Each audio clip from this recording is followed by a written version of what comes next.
Luto tayo ng adobong sitaw na kakaiba.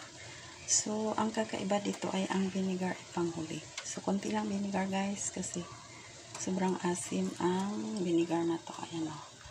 Narcissus black vinegar. So, panghuli in the sense na ang suka, pag nauna mo siyang ilagay na hindi pa luto ang sitaw, matigas ang labas. Makunat kahit anong luto mo pa dyan. So, ito malambot. Kasi elderly ang kakain. So, by the way, yung karne ko dyan ay pressure cooked pork. Pressure cooked ko yan siya. So, gumamit tayo ng 3 klaseng soy sauce. So, ang soy sauce na ginamit ko dyan ay ito, premium soy sauce. Ni Funky. Tapos itong golden label light soy sauce.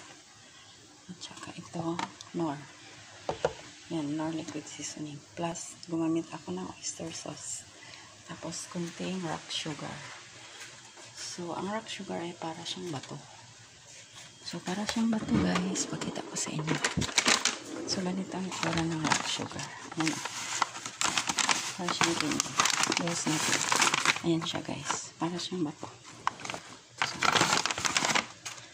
yan. Kasi, pag nalusaw yan, nagdadagdag ng kulay. Hindi lang tamis, kundi kulay.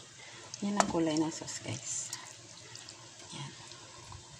Tapos gumamit tayo ng paminta, ng magic sarap, asin. So, yun. Thank you so much, guys, for watching. So, itry nyo sa bahay ito, guys. Para makakain lahat. Lambot. Hindi yung adobo na matigas. Thank you so much guys for watching.